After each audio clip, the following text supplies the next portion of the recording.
कि एक ताबई का वाक़या नकल करते हैं हाफिज़ अहमद इब्न हजर अल अस्क़लानी रहमतुल्लाह अलैह के तबीबों ने, डॉक्टरों ने ये घोषित कर दिया, ये क्लियर कर दिया कि आपका पैर ख़राब हो चुका है और आपका पैर काटा जाएगा।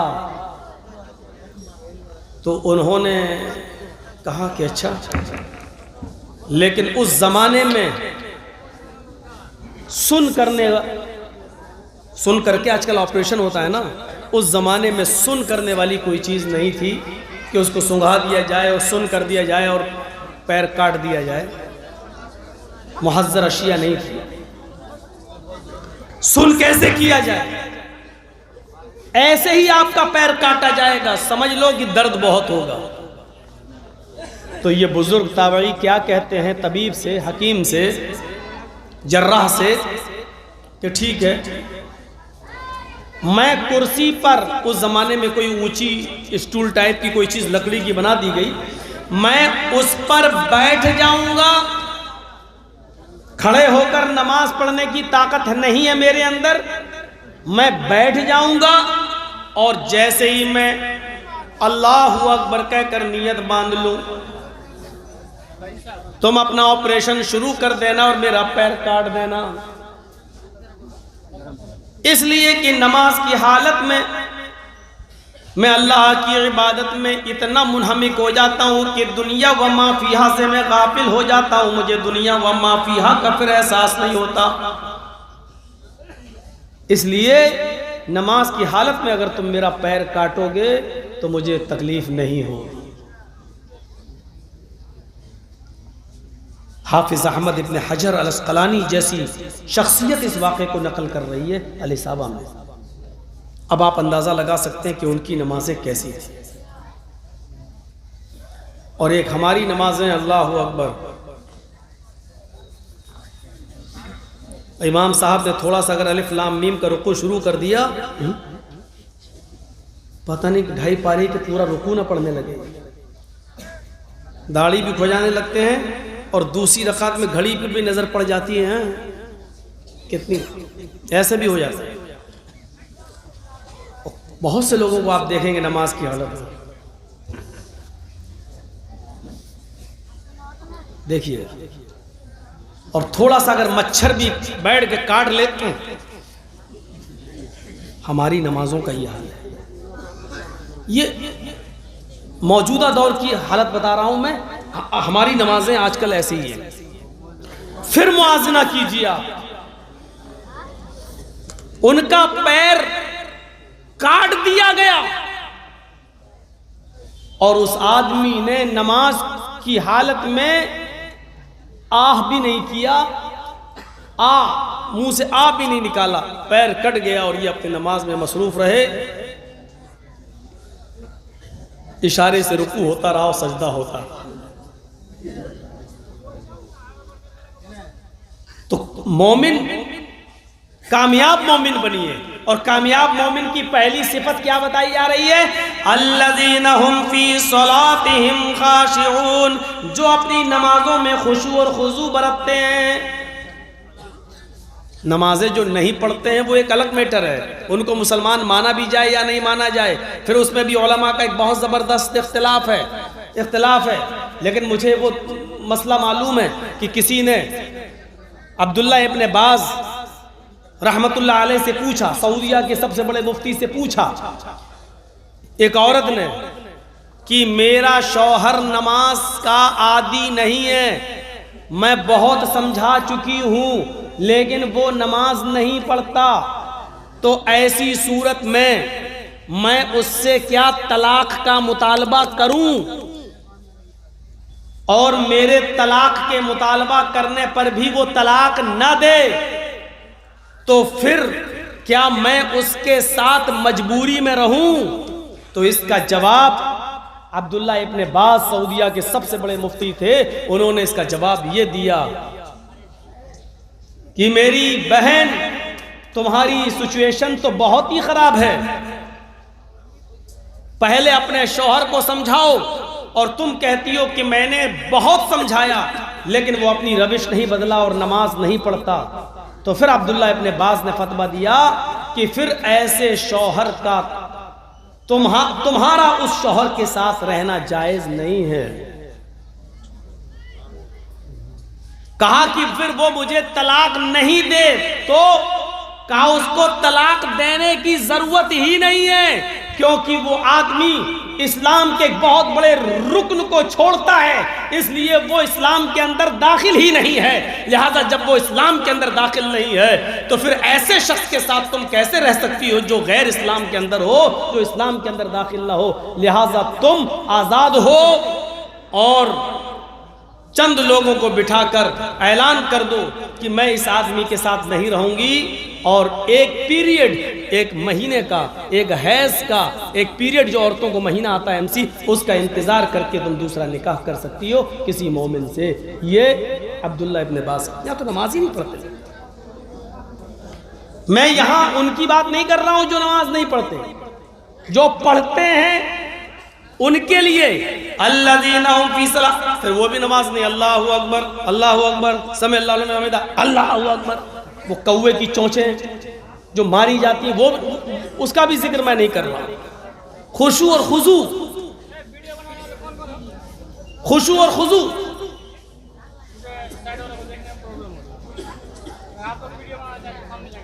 तफसीर इब्न कसीर के अंदर हाफिज इब्न कसीर ने नकल किया है कि सहाबा किराम जब नमाज़ें पढ़ा करते थे तो उनकी नमाजों में ऐसा खुशू और खुजू होता था कि परिंदे जो उड़ा करते थे इनको खड़ा हुआ देखते थे तो उन परिंदों को ये महसूस होता था कि कोई सूखा दरख्त खड़ा है, और वो परिंदे उनके सरों पर आकर, सूखा हुआ दरख्त समझकर उनके सरों पर आकर बैठ जाया करते थे। बिल्कुल हिलना डुलना नहीं, बिल्कुल नहीं, सजदे की जगह पर नजर। अब्दुर्रहमान इब्न महदी एक जलील कद्र मुहद्दिस गुजरे हैं, कूफा या बसरा के रहने वाले थे। इत्तेफाक से इनको मदीना में सफर की जरूरत पेश आई। ये मदीना में एंट्री करते हैं। अब्दुर्रहमान इब्न महदी मदीने के अंदर एंट्री करते हैं और उसी मस्जिद के अंदर नमाज पढ़ने चले जाते हैं जिस मस्जिद के अंदर इमाम मालिक रहमतुल्लाह अलैह नमाज पढ़ाया करते थे।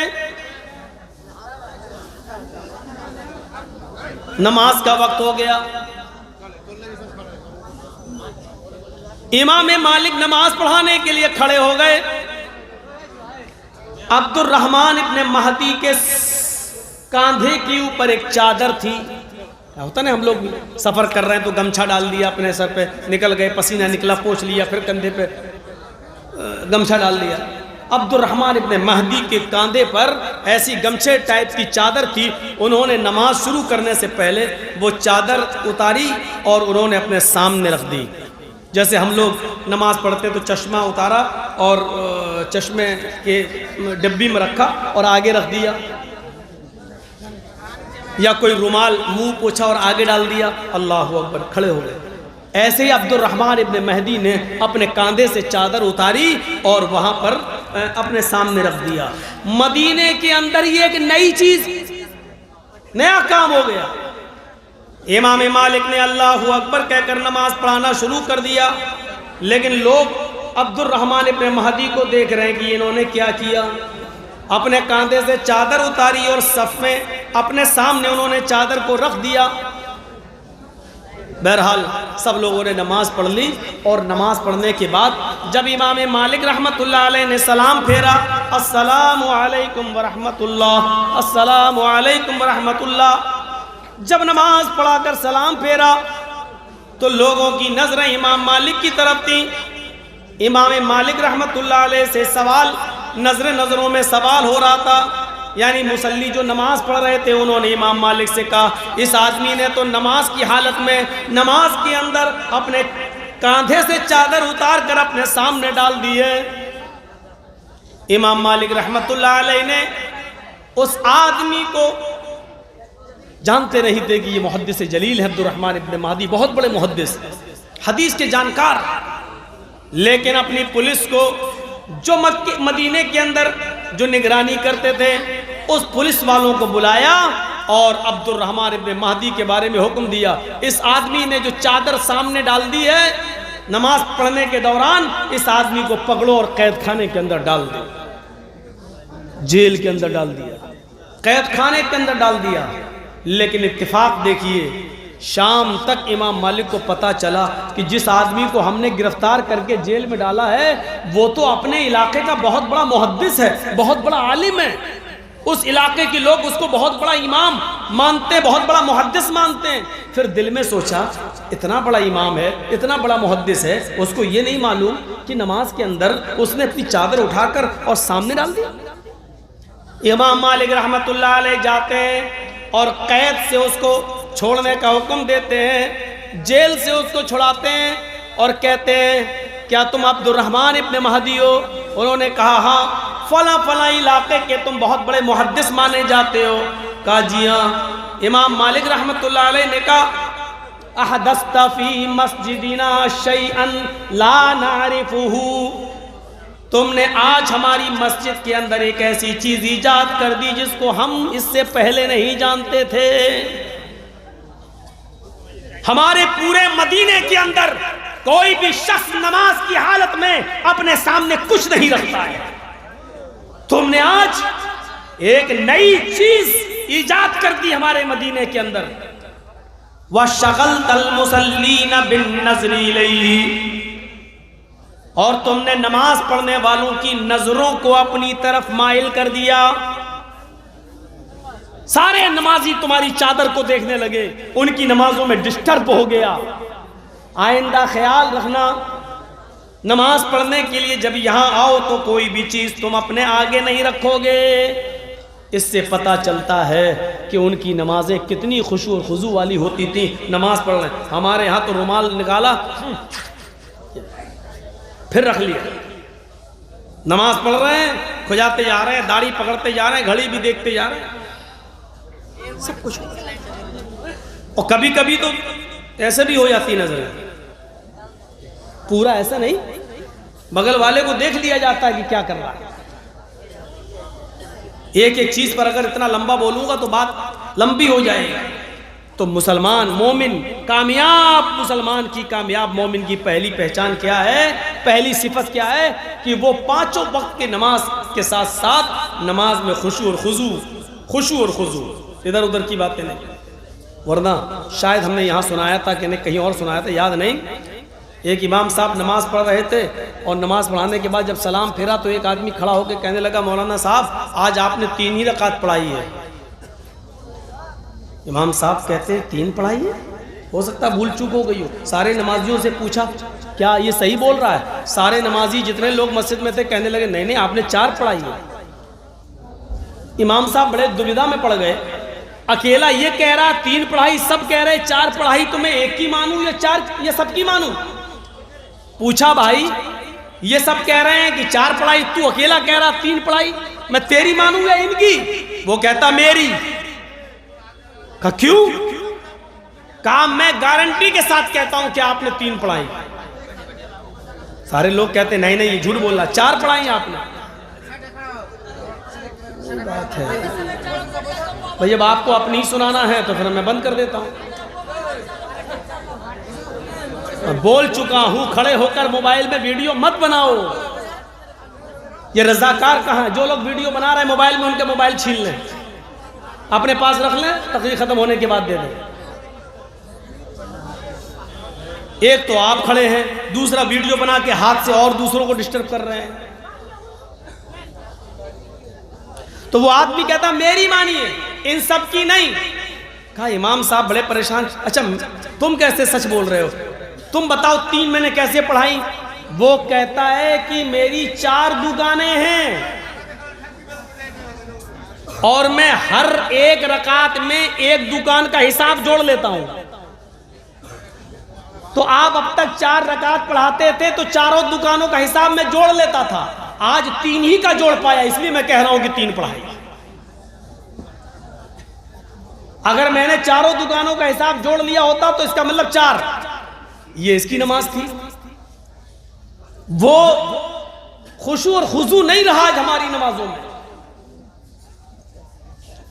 अल्लाह भूली हुई चीजें दो ही जगह याद आती हैं, याद नहीं आ रही, नमाज पढ़े तो याद आ गई, हाँ फला चीज हमने फला जगह रखी थी, या फिर लैट्रीन में याद आती, हाँ। तो वो मोमिन कामयाब हो गए, अल्लज़ीना हुम फी सलातिहिम खाशिऊन, जो अपनी नमाजों में खुशू और खुजू बरतते हैं। पहला, वल्लज़ीना हुम अनिल लग़्वी मुअरिज़ून, और वो मोमिन भी कामयाब हो गए जो लग़वियात से, जो गलत कामों से, हर लग़ू काम से एराज़ करते हैं, दूर रहते हैं, फजूल कामों से, लग़वियात से दूर रहते हैं। लग़ू कामों में सब चीजें शामिल है, जुआ, शराब, सट्टा, कैरम बोर्ड, चौसर,